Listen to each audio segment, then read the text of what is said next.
கார்த்திக் தீபா சீரியல்ல March 17க்கான episode பார்க்க போறோம். ஸ்கிப் பண்ணாம ஃபுல் வீடியோ கேளுங்க. வீடியோ பிடிச்சிருந்தா லைக் பண்ணுங்க. ரொம்ப பிடிச்சிருந்தா சப்ஸ்கிரைப் பண்ணி கன்டினியூஸா உங்க ஆதரவையும் தாங்க. நம்ம கார்த்தி வந்து தர்மலிங்கத்துக்கிட்ட சொல்றாரு, ஐயா சேட்டு வந்து வீட்டை 10 நாளுக்குள்ள காலி பண்ண சொல்லிட்டாரு. கண்டிப்பா 10 நாளைக்குள்ள உங்களால வீட்டை காலி பண்ண முடியாது. அப்படி நீங்க 10 நாளுக்குள்ள வீட்டை தேடினாலும் கண்டிப்பா உங்களுக்கு ஒரு நல்ல வீடு கிடைக்காது. அப்படி நீங்க வீட்டை தேடி போனாலும் உங்களை கண்டிப்பா ஏமாத்துற அளவுக்கு தான் விலைய சொல்லுவாங்க அப்படின்னு. அந்த வீட்டில் தண்ணி வசதியோ கரண்ட் வசதியோ எதுவுமே இருக்காது. அதனால் கொஞ்ச நாள் நான் சொல்கிறத கேளுங்க. கொஞ்ச நாள் வந்து என் வீட்டில் தங்குங்க. உங்களுக்கு என்னென்ன உதவி வேணுமோ கண்டிப்பாக நான் பண்ணுறேன் அப்படின்னு கார்த்திக் சார் சொல்கிறாரு தர்மலிங்கத்துக்கிட்ட. அதுக்கு தர்மலிங்கம் சொல்கிறாரு, தம்பி ஏற்கனவே என் வீட்டில் உங்கள் பொண்ணை யாருக்குமே பிடிக்காது அப்படின்னு. தம்பி நாங்கள் வேற இப்போ வந்து அங்கே தங்கினோம்னா ஏதாவது என் பொண்ணு தீபாவுக்கு பிரச்சனை வரும். கண்டிப்பாக உங்கள் அம்மா வந்து என் பொண்ணை கண்டிப்பாக பேசுவாங்க அப்படின்னு. அப்போ கார்த்திக் சொல்கிறாங்க, மாமா என்ன பிரச்சனை வந்தாலும் நான் பார்த்துக்கிறேன். கண்டிப்பாக இந்த சூழ்நிலையை அம்மா புரிஞ்சுக்குவாங்கன்னு எனக்கு நம்பிக்கை இருக்குது. அப்போ மைதிலி சொல்கிறாங்க, அம்மாவை பற்றி பிரச்சனை இல்லைப்பா, உங்கள் வீட்டில் ஐஸ்வர்யா இருக்காங்களே அவங்கனால தான் ஏதாவது பிரச்சனை வந்துடும்னு மாமா பயப்படுறாங்க அப்படின்னு. அப்போ கார்த்திக் சொல்கிறாரு, நான் பேசினதை மீறி அவங்களால எதுவும் பண்ண முடியாது. ஏன்னா ஐஸ்வர்யா அம்மா கூட எங்கள் வீட்டில் தானே வந்து தங்கியிருக்காங்க. நாங்கள் ஏதாவது சொன்னோமா அப்படின்னு. ஸோ அதனால் எந்த பிரச்சனையும் இல்லை. நீங்கள் எங்கள் வீட்டில் வந்து கண்டிப்பாக தங்கலாம் அப்படின்னு சொல்கிறாங்க.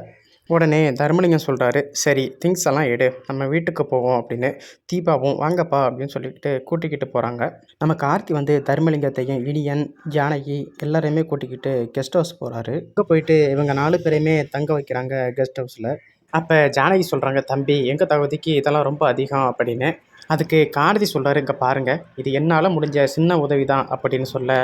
அப்போ தீபா சொல்கிறாங்க, கையெடுத்து கும்பிட்டு சார் நீங்கள் எனக்கு நிறையவே உதவி பண்ணுறீங்க அப்படின்னு.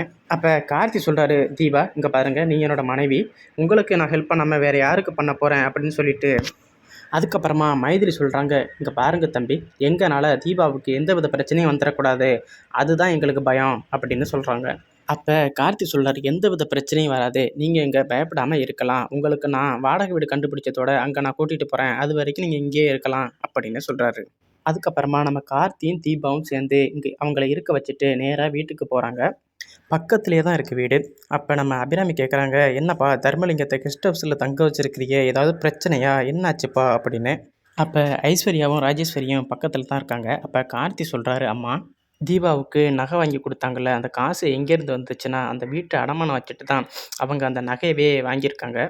இப்போ அந்த காசை திருப்பி கொடுத்தாலும் அந்த வீட்டை திருப்பி கொடுக்க மாட்டேன்னு சேட்டு சொல்கிறாரு. இதனால் அவங்களுக்கு வேறு எங்கேயுமே போகிறதுக்கு இடம் இல்லை. எனக்கு பார்க்கவே ரொம்ப பாவமாக இருந்துச்சு. அதாம்மா அவங்கள இங்கே தங்க வைக்கலாம், நம்ம கெஸ்ட் ஹவுஸ் சும்மா தானே இருந்துச்சு, அதான் நினச்சிக்கிட்டு நான் கொஞ்ச நாள் இங்கே தங்க வச்சுருக்கேன் அப்படின்னு சொல்கிறாரு. அப்போ ஐஸ்வர்யா சொல்கிறாங்க, அதானே வாடகை வீட்டில் தங்க வைக்க வேண்டியது தானே, அவங்கள எதுக்கு கொண்டாந்து இங்கே தங்க வச்சுருக்க அப்படின்னு கேட்குறாங்க. அதுக்கு கார்த்தி சொல்கிறாரு ஐஸ்வர்யா பார்த்து, உங்கள் அம்மா இங்கே தங்கி 1 மாதம் ஆச்சு, அது உனக்கு தெரியுமா தெரியாதா அப்படின்னு. அப்போ ஐஸ்வர்யா செம்மையாக இரிட்டேட் ஆகுறாங்க. அப்போ ஐஸ்வர்யா சொல்கிறாங்க, எங்கள் அம்மா எங்கே விருந்தாளியாக வந்திருக்காங்க, தீபாவோட அம்மா அப்பா மாதிரி ஒட்டு மொத்தமாக குடும்பத்தோடு தங்குறதுக்கு இங்கே வரல அப்படின்னு. இதை கேட்டுட்டு கார்த்திக் சார் சொல்கிறாரு, நீங்கள் வார்த்தையை அளந்து பேசுங்க. அப்போ ஐஸ்வர்யா சொல்கிறாங்க, அத்தை இதனால் நம்ம குடும்பத்துக்குள்ளே ஏதாவது பிரச்சனை வரத்துக்கு நிறைய வாய்ப்பு இருக்குது அப்படின்னு அபிராமி கிட்ட சொல்கிறாங்க. இதை கேட்டுட்டு அபிராமி சொல்கிறாங்க, இங்கே பாரு ஐஸ்வர்யா, அடுத்தவங்க விஷயத்தை தோளில் போட்டுக்கிட்டு ரொம்ப தும்புறாக பேசாத, உன் வயசில் சிசு ஒன்று வளருது, அதை எப்படி நல்லபடியாக வளர்க்குறதுன்னு மட்டும் பாரு அப்படின்னு சொல்கிறாங்க. அதை விட்டுட்டு அடுத்தவங்களை போட்டு கொடுக்குறதுலே இருக்காத அப்படின்னு சொல்லி அபிராமி பேசுகிறாங்க ஐஸ்வர்யாவை. அதுக்கப்புறம் நம்ம கார்த்திக்கிட்ட அபிராமி சொல்கிறாங்க, அந்த வீட்டில் எல்லா ஃபெசிலிட்டியும் இருந்தால் ஓகே, ஆனால் அந்த வீட்டில் எந்த ஃபெசிலிட்டியுமே இல்லையேப்பா, அவங்களுக்கு சாப்பிட்றதுக்கோ தண்ணி வசதியோ கரண்ட் வசதியோ எந்த ஃபெசிலிட்டியுமே இல்லையே, நம்ம இன்னும் அந்த கெஸ்ட் ஹவுஸில் எதுவுமே இன்னும் கனெக்ட் பண்ணலையே அப்படின்னு சொல்கிறாங்க. அதுக்கு நம்ம கார்த்தி சொல்கிறாரு, எல்லாத்தையும் நான் பார்த்துக்கிறேம்மா, நீங்கள் எதுக்கும் ஃபீல் பண்ணாதீங்க அப்படின்னு. அபிராமியும் சரிப்பா அப்படின்னு சொல்கிறாங்க. அதுக்கப்புறமா மார்னிங் சாப்பாடு நடக்குது. நம்ம கார்த்தி நேராக தர்மலிங்கம் வீட்டுக்கு போயிட்டு எல்லாருமே வீட்டுக்கு கூட்டிகிட்டு வராரு. அப்போ ஐஸ்வர்யா இதெல்லாம் பார்த்துட்டு செம்மையாக டென்ஷன் ஆகிறாங்க. கார்த்தி வந்து அவங்கள எல்லாருமே உட்கார வச்சு சாப்பாடு கொடுக்குறாரு.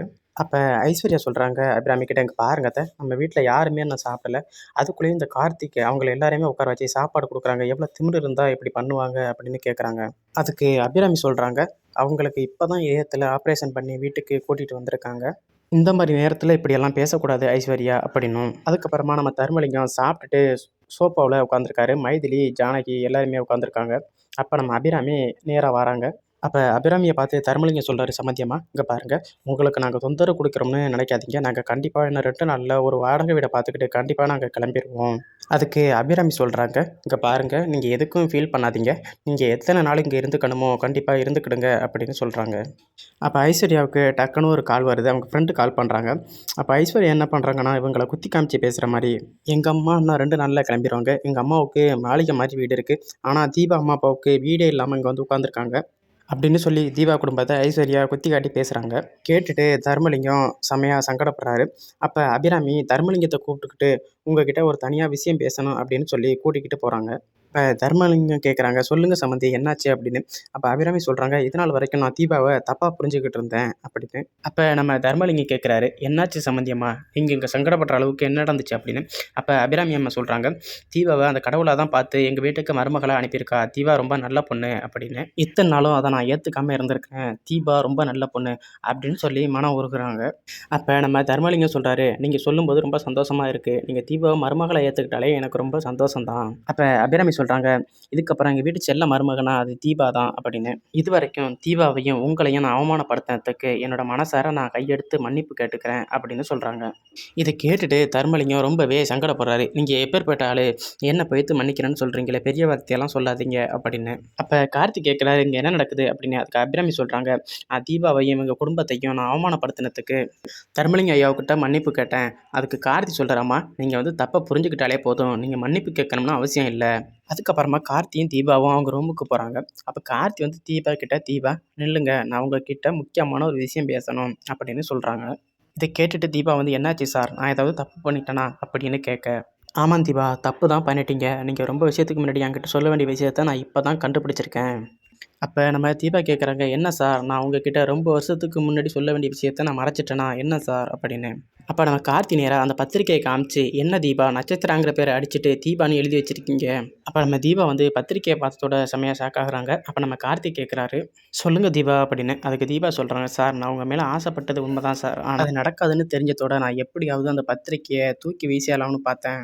ஆனால் இந்த பத்திரிக்கை இவ்வளோ நாள் இங்கே இருந்துச்சுன்னு எனக்கு தெரியாது. ஆனால் கடவுளாக கொண்டாந்து உங்களை என்கிட்ட சேர்த்துருக்காரு அப்படின்னு சொல்கிறாங்க. இப்போ கார்த்தி சொல்கிறாரு, தீபா நீங்கள் ரொம்ப நல்லவங்க. எங்கள் அம்மா மட்டும் உங்களை புரிஞ்சுக்கிட்டாலே போதும், முக்கால்வாசி பிரச்சனை தீர்ந்த மாதிரி. இதை எல்லாத்தையுமே ஐஸ்வர்யாவும் ராஜேஸ்வரியும் காதில் வாங்குறாங்க. அப்போ ராஜேஸ்வரி ஐஸ்வர்யாவை கூட்டிக்கிட்டு ரூமுக்கு போகிறாங்க. அப்போ ராஜேஸ்வரி கேட்குறாங்க, இங்கே என்ன தாண்டி நடந்துச்சு அப்படின்னு. அப்போ ஐஸ்வர்யா சொல்கிறாங்க, அம்மா இந்த அபிராமி இந்த தீபாவை மருமகளாக ஏற்றுக்கிட்டா அது மட்டும் எனக்கு நல்லா புரிஞ்சு போச்சு. இதுக்கப்புறம் நம்ம பிளானை நிறுத்தக்கூடாது.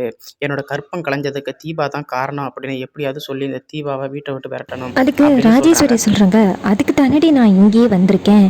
இந்த பிளானை போட்டு எப்படியாவது அந்த தீபாவை இந்த வீட்டை விட்டு துரத்தணும் அப்படிங்கிறது தான் என்னுடைய முதல் குறிக்கோளே அப்படின்னு. இதை கேட்டுட்டு ஐஸ்வர்யா சொல்கிறாங்க, சரிம்மா எப்போம்மா அந்த தீபாவை வந்து விரட்டுறது அப்படின்னு. அப்போ ராஜேஸ்வரி சொல்கிறாங்க, அதுக்கு தான் நம்ம அவமானப்படுத்தணும் அப்படின்ட்டு வீடு தேடி வந்திருக்காங்களே அந்த தீபாவோட குடும்பம் அப்படின்னு.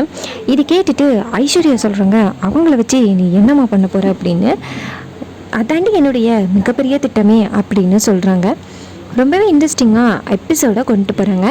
இந்த சீரியல் பிடிச்சிருந்துச்சுன்னா இந்த வீடியோவை லைக் பண்ணிவிட்டு உங்களை ஆதரவு கொடுங்க.